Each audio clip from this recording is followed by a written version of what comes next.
Bismillahirrahmanirrahim. Assalamualaikum warahmatullahi wabarakatuh. Waalaikumsalam warahmatullahi wabarakatuh. Innal hamdalillah nahmaduhu wa nasta'inuhu wa nastaghfiruh wa nu'minu bihi wa natawakkalu alaihi.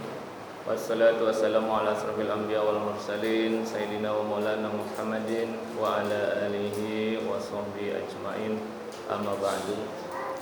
Hadirin yang berbahagia, marilah kita mulai pengajian pada malam hari ini dengan membacakan suratul Fatihah. Yang pertama untuk pengarang kitab Safinatun Najah, yaitu Syekh Salim Al-Hadrami. Yang kedua untuk warga masyarakat dari Kampung Gempol dan Kampung Asli Pratama, mudah-mudahan diberikan kesehatan, diberikan kesuksesan dan keistiqomahan di dalam menjalankan agama ini. Yang terakhir, marilah kita doakan bagi saudara, keluarga, kawan kita yang pada hari ini dalam kondisi sakit. Mudah-mudahan Allah angkat semua penyakitnya dan Allah kembalikan seperti sedia kala. Ala hadzina wa bi kulli salih ila hadratin Nabi sallallahu alaihi wasallam. Al-Fatihah. A'udzu billahi minasyaitonir rajim. Bismillahirrahmanirrahim. Alhamdulillahirabbil alamin arrahmanir rahim maliki yaumiddin. Iyyaka na'budu wa iyyaka nasta'in ihdinas siratal mustaqim.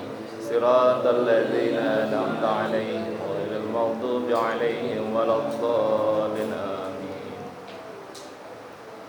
Pada malam hari ini kita masuki bab syarat-syarat Jumat. Bagian syarat-syarat Jumat. Sebelum dimulai, sedikit mengomentari tentang kondisi yang sekarang sedang terjadi ya. Bahwa semakin hari sepertinya wabah ini tidak semakin mereda dan justru semakin memburuk. Oleh karena itu, selaku pribadi saya menghimbau, mari kita jalankan ikhtiar kita untuk berusaha menjaga kesehatan. Jangan sampai kita abai atau terlalu meremehkan. Terlalu takut juga tidak boleh, terlalu abai juga tidak boleh. Harus seimbang saja, karena tidak ada penyakit yang membahayakan kecuali atas izin Allah. Dan tidak ada kematian yang terjadi kecuali memang sudah menjadi takdir dari Allah Subhanahu wa taala. Oleh karena itu, memakai masker ketika berada di luar rumah atau berada di dalam suatu komunitas itu ikhtiar kita, bukan sesuatu yang sifatnya sia-sia. Tapi ikhtiar itu adalah bagian dari sebagai syariat untuk menjalankan agama ini. Karena sesungguhnya kita hidup ini harus diikhtiari dengan cara apa? Menjaga kehidupan. Jangan sampai kita binasa karena tidak menjaga kehidupan ini. Oleh karena itu, menjaga protokol kesehatan merupakan ikhtiar kita untuk melanggengkan atau melangsungkan kehidupan kita. Ya, walaupun nanti pada akhirnya segala sesuatu itu akan kembali kepada Allah Subhanahu wa taala dengan takdir kita masing-masing. Walaupun wabah ini kelihatan semakin mengkhawatirkan, cuma takdir kita ini beda-beda. Takdir kita ini beda-beda. Dan setiap orang itu menjalankan takdirnya masing-masing. Oleh karena itu, ikhtiar kita jalani karena perintah Allah dan meyakini bahwa ajal itu datangnya dari Allah juga atas perintah Allah. Jadi kita harus seimbang saja. Jadi jangan sampai kita mengatakan bahwa orang-orang yang menggunakan protokol kesehatan itu dianggap sebagai sesuatu yang berlebihan, sepanjang memang masih masuk akal. Sepanjang memang masih masuk akal. Ya, kalau kita lihat di media-media sosial, ya ada juga ikhtiar tapi tidak masuk akal. Perintahnya pakai masker kain tapi dia malah pakai masker galon. Itu berlebihan itu kalau kata saya. Tetapi juga atas segala sesuatu yang sedang berlangsung pada saat ini, kita tidak perlu khawatir bahwa umat ini akan binasa.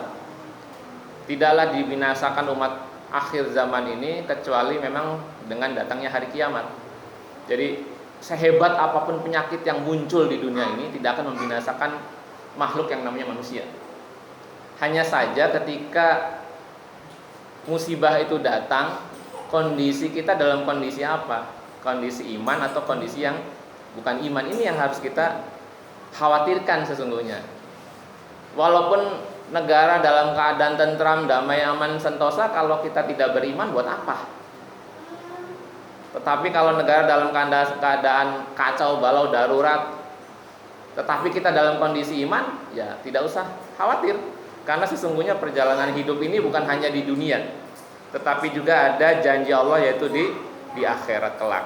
Oleh karena itu, sebagai sarana untuk mengambil sebanyak-banyaknya bekal untuk kehidupan akhirat, ya pada saat inilah ujian yang kita terima, baik dalam bentuk wabah penyakit, kesulitan ekonomi, anak tidak sehat, istri kurang sehat, keluarga kurang sehat.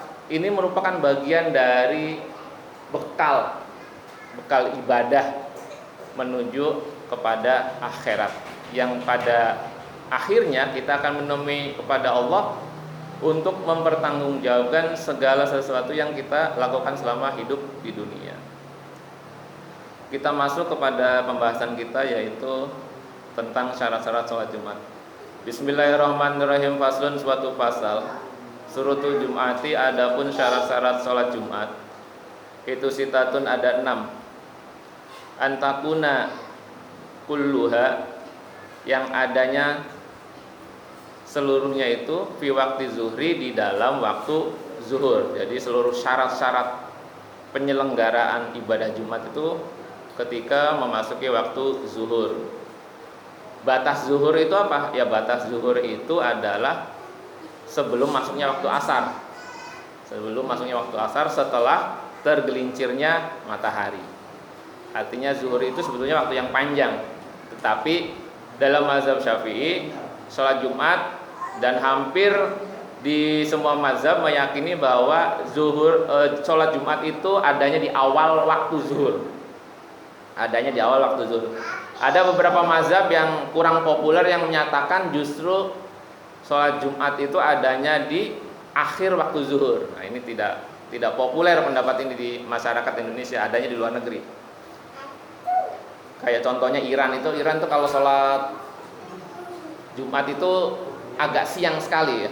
Kalau kita sholat Jumat itu mulai jam 12 lewat 15, dia itu mulai sholat Jumat itu jam setengah 2-an kira-kira, setengah 2. Wan tuqama,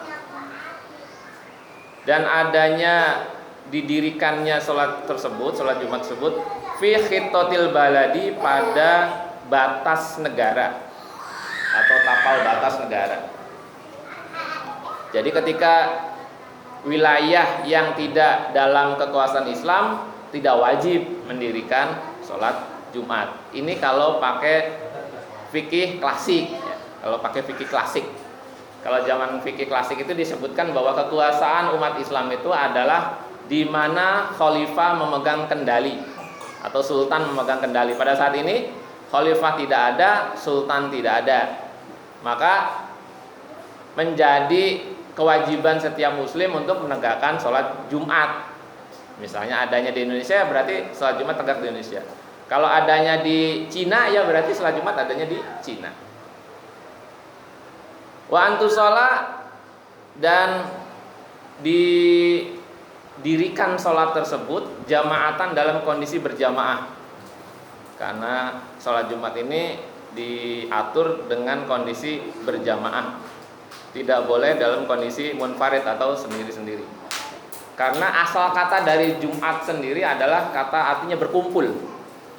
Bahkan suatu pendapat dikatakan bahwa Jumat itu adalah hari raya, hari raya. Oleh karena itu setiap muslim hendaknya kalau menghadiri sholat Jumat itu membedakan dengan sholat-sholat yang lain. Jadi mengkhususkan diri di dalam sholat Jumat karena dia sedang berhari raya. Wan yakunu, dan adanya penyelenggaraan sholat Jumat tersebut adalah, atau jamaah dalam sholat Jumat tersebut, arba'ina, jumlahnya 40. 40 ini berdasarkan dari riwayat sahabat As'ad bin Zurarah ketika dia mendapat perintah untuk mendirikan sholat Jumat.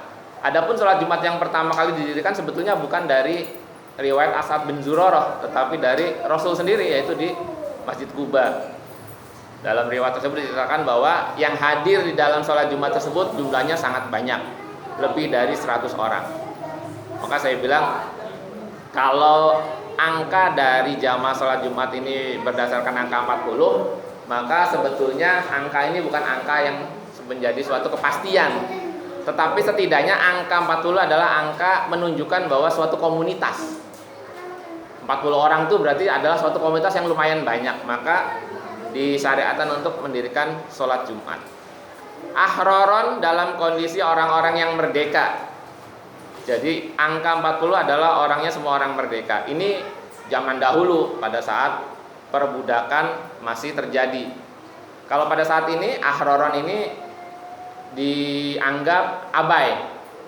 Kita mengabaikan dulu karena tidak ada hukum status orang yang jadi budak.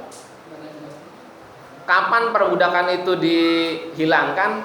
Ya pada saat ketika ini ada dua pendapat ya. Perbudakan itu mulai hilang setelah Khalifah Turki Utsmani kalah perang dalam Perang Dunia Pertama.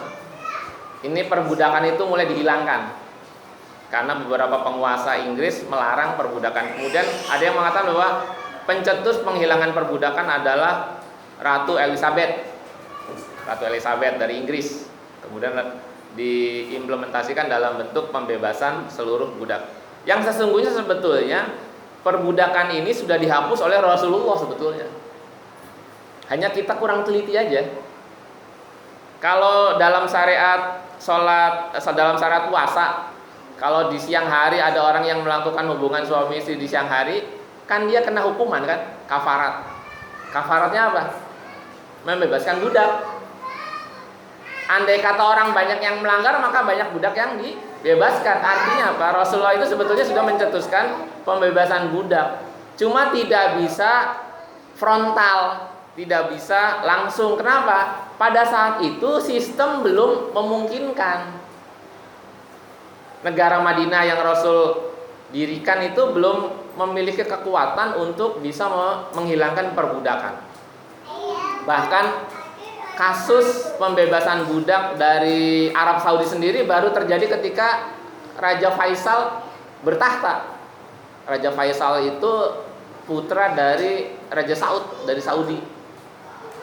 Beliau mengumumkan bahwa perbudakan di Saudi Arabia dihilangkan, yang akhirnya tidak lama kemudian beliau terbunuh dalam suatu kasus penikaman. Di kalangan Islam sendiri perbudakan itu sangat sulit sekali untuk dihilangkan. Karena memang menjadi karakter manusia, saling memperbudak itu menjadi kebiasaan buruk manusia. Contoh kecil aja, contoh kecil. Kalau kita punya anak terus kemudian anak kita mintain tolong, misalnya ke warung atau disuruh apalah, kemudian anak itu membantah. Kita tentu akan merasa sangat marah karena kita merasa kita sudah memberi makan. Kamu itu bagaimana sih? Sudah dikasih makan, kasih minum, kasih sekolah, kok disuruh nggak mau? Kalau niat yang kita lakukan ada di dalam hati kita seperti ini, kita berarti sama aja memperbudak anak. Kita menyuruh anak itu dengan niat mengedukasi harusnya. Contoh, anak kita suruh beli ke warung, beli kopi, beli rokok. Kita edukasi agar anak itu bisa berhitung. Kalau dia disuruh ke warung misalnya beli rokok 10.000, uangnya 20.000, lantas kembaliannya berapa, kan gitu. Dites. Enggak lantas karena otoritas kita sebagai orang tua. Kalau kita merasa seperti itu, ya kita memperbudak manusia. Kira-kira kita pantas tidak merasa bahwa anak itu bagian dari kekuasaan kita? Tidak boleh. Yang lebih pantas itu ya Allah kepada kita. Nyuruh-nyuruh kita yang layak ya Allah. Kita nggak layak. Kita hidup juga dari Allah. Anak kita hidup dari Allah. Semuanya dari Allah. Kenapa kita merasa paling berkuasa? Tidak boleh. Tetapi harus diselipi sebagai edukasi atau mendidik. Tidak boleh kita mendasarkan karena jasa-jasa kita kepada anak kita. Adapun anak kita yang akhirnya kemudian menyadari bahwa jasa-jasa orang tua itu lebih besar kepada dirinya, itu adalah sikap pribadi ibadah dari anak tersebut yang harus kita tanamkan. Sebagaimana Allah memberikan itibar dalam Al-Quran bahwa berterima kasihlah kepada orang tuamu, karena orang tuamu telah mengandungmu selama 9 bulan, kemudian menyusuimu selama 2 tahun, kemudian membesarkanmu, mendidikmu. Maka kamu nggak boleh ngomong sama orang tua atau yang intinya membantah. Ini untuk anak. Untuk kita yang jadi orang tua, ya jangan digunakan untuk memojokkan anak kita. Jangan. Karena apa? Kita juga dulunya anak. Kita dulunya anak, nggak ujug-ujug jadi orang tua. Karena kita dulunya anak juga kita nggak boleh memojokkan. Tetapi itu sebagai bentuk itibar dari Allah, mengapa anak itu harus berbakti kepada orang tua. Sebagaimana kita berbakti kepada Allah. Ketika orang itu diperintah untuk beribadah, maka ibadahnya orang tersebut adalah sebagai bentuk rasa terima kasih kepada Allah.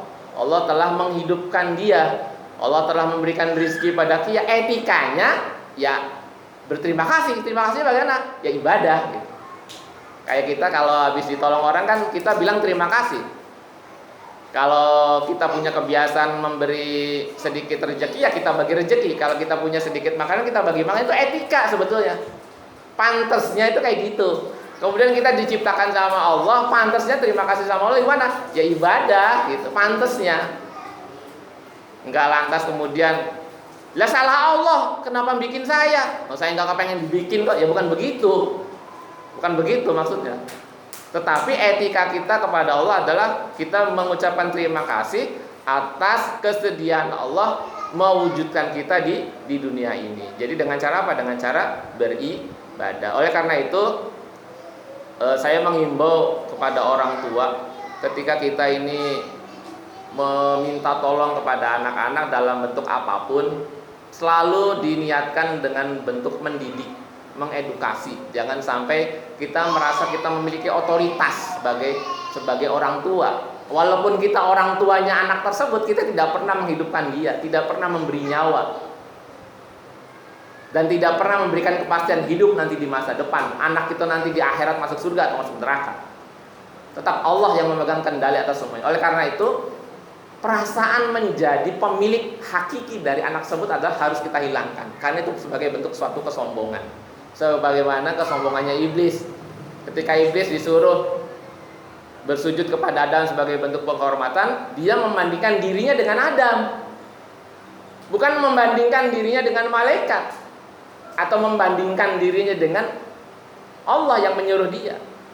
Logikanya kan yang menjadi kompetitor iblis itu kan sebetulnya dua orang, manusia dan malaikat. Karena perlombanya itu kan 3 orang, malaikat, jin, dan manusia. Kemudian yang menang manusia. Yang 2 kan kalah berarti. Harusnya yang 2 yang sujud. Ketika malaikat sujud, jin nggak mau. Iblis tidak mau, malah membandingkan dirinya dengan Adam. Harusnya dia membandingkan juga dirinya dengan malaikat. Ini yang disebut kesombongan. Dia membandingkan dengan orang yang kualitas fisiknya lebih rendah, tetapi tidak mau membandingkan dirinya dengan orang yang kualitas fisiknya lebih baik. Nah, kesombongan itu kan seperti itu. Kesombongan itu seperti itu.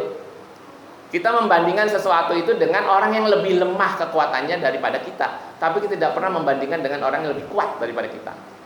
Kalau kita misalnya beribadah, aduh Pak, saya nggak bisa ibadah Pak, saya nggak punya sarung, saya nggak punya sendal, saya nggak punya baju. Kemudian kita merasa tidak perlu beribadah. Padahal kita dengan orang yang di bawah kita ada juga yang lebih mampu beribadah, walaupun dia dengan segala keterbatasannya. Harusnya kita yang membandingkan dengan seperti itu juga. Pak, saya nggak bisa haji karena saya nggak punya uang, masih pantas kita. Karena kekuatan tertinggi itu hanya dengan harta untuk beribadah haji. Gak mungkin orang beribadah haji kemudian tidak mengeluarkan biaya. Ya walaupun ada orang yang berangkat gratisan, tetap dia akan mengeluarkan biaya, seberapapun biayanya. Sehingga perasaan menjadi seorang orang tua yang memiliki anak itu adalah sebagai wasilah kita ini jadi wasilah untuk berbuat kebaikan kepada anak. Makanya kita tidak boleh merasa memiliki otoritas penuh atas anak karena merasa status kita sebagai orang tua. Kita baik sama anak itu karena memang perintah Allah. Kita baik sama istri karena perintah Allah. Kita baik dengan tetangga, baik dengan lingkungan, hormat sama pemimpin, itu perintah Allah.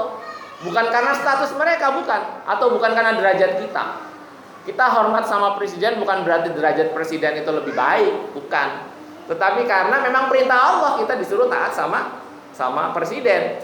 Kita taat sama orang tua bukan berarti karena orang tua yang memberikan kehidupan pada kita, tetapi karena memang perintah Allah di dalam Al-Quran. Karena segala sesuatu kita sandarkan kepada Allah, ketika ada sesuatu yang tidak kita sukai, maka kita akan kembalikan kepada hakikat sang pembuatnya, yaitu Allah Subhanahu wa Ta'ala. Jadi kita tidak perlu berkecil hati. Punya teman-temannya jahat, kemudian kita benci sebenci-bencinya sama teman kita. Padahal yang nyiptain teman kita itu Allah. Yang menciptakan rasa benci Allah. Bisa saja Allah balikan menciptakan rasa sayang sama kita. Kita mau ngomong apa? Jadi banyak sekali rahasia yang tidak kita ketahui. Kita lanjutkan kepada bab sholat Jumat. Zukuran, pesertanya adalah kaum laki-laki. Lalu bagaimana Pak kalau ada yang hadir itu perempuan? Boleh saja. Karena yang wajibnya laki-laki berarti yang tidak diwajibkan hukumnya sunnah. Gitu. Bukan berarti dilarang, tidak. Tidak diusir, tidak boleh. Kalau ada perempuan yang pengen hadir dalam sholat Jumat, ya silakan saja, kita beri tempat, kita fasilitasi, jangan diusir. Sana Pak, sana Mbak, sana, jangan sholat di sini. Ini khusus laki-laki, ya, tidak boleh. Sholat itu diwajibkan kepada laki-laki karena memang wajibnya untuk laki-laki. Berarti untuk yang perempuan sunnah. Kenapa sunnah? Karena memang beban perempuan untuk mengurus rumah tangga itu lebih berat dibandingkan dengan beban menghadiri sholat Jumat. Maka yang lebih berat itu yang harus diutamakan. Kalau ada istri kemudian punya bayi, ditinggalkan sholat Jumat, ya anaknya keleleran, gak bisa diurus. Atau anaknya dibawanya malah mengganggu. Anak umur 1 tahun dibawa sholat Jumat, ya nangis. Karena apa? Sumpah, gelisah. Maka agama ini begitu nyaman kepada kaum perempuan bahwa tidak ada sesuatu ibadah yang dibebankan karena berlebihan beban. Beban perempuan ngurus rumah tangga, ya beban ibadahnya itu. Laki-laki bebannya lebih ringan karena fisiknya juga berbeda, maka dibebankan kepada ibadah yang lain, yaitu sholat Jumat. Balighina dalam keadaan orang-orang yang sudah dewasa, anak-anak tidak wajib untuk sholat Jumat. Tetapi ya harus dihimbau untuk sholat Jumat sebagaimana aturan sholat untuk anak-anak. 7 tahun anak diperintah sholat. Diperintah maksudnya diajar sholat. Jadi kalau ada anak-anak kurang dari 7 tahun sebaiknya tidak dibawa ke masjid, bawanya ke musola aja untuk dididik. Nah, anak-anak umur di bawah 7 tahun ada yang masih ngompol, masih nangis, masih pecicilan. Kalau di musola itu masih bisa ditanggulangi karena pas musola itu kecil, lingkupnya sempit, bisa jadi musola milik pribadi. Jadi tidak berkaitan dengan kepentingan banyak orang. Tetapi jangan ajak anak-anak di bawah usia 7 tahun untuk ke masjid kalau memang dia belum bisa tertib. Kenapa? Akan banyak mengganggu orang karena di sana komunitasnya jauh lebih besar, apalagi mesti jami. Kalau anak kita sudah bisa tertib tidak apa-apa, bisa menjaga. Misalnya kalau mau pipis atau mau BAB bilang, ya bagus, boleh saja. Tetapi juga tidak menjadikan sebagai suatu larangan yang mutlak. Ada beberapa fikih yang memang melarang anak-anak yang belum disunat tidak boleh ke masjid atau menghadiri sholat Jumat. Ada, tetapi ini bukan fikih yang kaku. Karena kalau kita berdasarkan kepada fikih yang seperti ini, dulu Sayyidina Hasan Husain sholat di belakang Rasulullah, di masjidnya Rasulullah. Kalau memang Hasan Husain ini tidak boleh dalam status anak kecil, ya itu sudah dari awal dilarang. Tetapi sebagai bentuk edukasi silakan sesekali ajak, biar dengar orang azan, biar dengar orang sholat, biar dengar orang imamin. Kalau sudah dengar lama-lama kebiasaan, enak kalau dengerin orang azan, enak kalau dengerin orang ngaji, enak kalau liatin orang sholat. Jangan sampai anak kita seperti melihat sesuatu yang aneh ketika azan karena nggak pernah dibawa ke masjid. Pak, itu suara apa Pak? Kok orang teriak-teriak? Karena nggak pernah dibawa ke masjid. Karena kita sudah dari kecil diajak ke masjid, walaupun tidak rutin, menjadi suatu pembiasaan tersendiri. Bagi anak-anak yang masih belum tertib, ya kita semuanya tahu lah ya, di masjid-masjid jami itu banyak sekali anak-anak yang usianya sebetulnya sudah di atas 7 tahun. Ini masih belum mau tertib, nah ini baru kita kasih tindakan. Anak 10 tahun gak mau sholat, kita pukul. Pukul di sini maksudnya mendidik, bukan pukul kita ambil kayu terus kita pukul ya mati. Gak boleh. Istilah pukul dalam bahasa Arab itu artinya mendidik. Sampai apa? Sampai ngerti. Ya misalnya kalau dalam masjid itu anak usia 9 tahun, 10 tahun sholat masih bercanda aja, kita omelin. Kita kasih tahu sholat nggak boleh ngomong, nggak perlu dipukul dengan tangan kita, nggak usah. Sholat nggak boleh ngomong. Besok begitu lagi kita ngomongin lagi. Terus-terusan begitu kita pisahin tuh bocah. Jangan sampai terus-terusan melakukan kesalahan yang sama. Makanya kalau dalam masjid itu ya saya beberapa kali membantu beberapa pengelola masjid itu untuk mentertibkan anak-anak. Kalau anak-anak yang usianya kurang dari 7 tahun masih tidak tertib, nggak ada orang tuanya, ya saya cari orang tuanya suruh bawa pulang. Kasihan anak umur di bawah 7 tahun nggak ada anak, nggak ada orang tuanya. Kalau umur 7 tahun ada orang tuanya masih belum tertib, baru kita tertibkan. Jadi sesungguhnya yang bertanggung jawab itu orang tua, bukannya orang tua menitipkan anak kita ke masjid. Biar nggak apa-apa nakal di masjid daripada nakal di jalanan. Dan nakal di masjid malah mengganggu orang ibadah. Sebaiknya kita yang ikut, jangan kita sana ibadah sholat ke masjid, sementara yang nyuruh masih ngopi di rumah. Ya anak jadi, ini gimana sih ayah? Saya disuruh ke masjid, tapi ayah di rumah. Akhirnya anak jadi bandel di masjid, pecicilan gak jelas gitu. Orang lagi sholat dia malah bikin kacau. Ini yang menjadi masalah klasik ya, masalah klasik di beberapa masjid besar. Masih saja terjadi anak-anak seperti ini.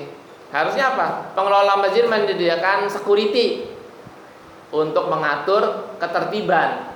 Bukan saja keamanan dari harta benda masjid atau kendaraan yang diparkir, tetapi mengamankan dari anak-anak yang memang dari rumahnya motivasinya kurang. Motivasinya kurang itu karena memang tidak dibimbing oleh orang tuanya. Ya orang tuanya pulang kerja kesel, anaknya berulah terus di dalam rumah, sudah suruh keluar lah, suruh mainnya ke masjid.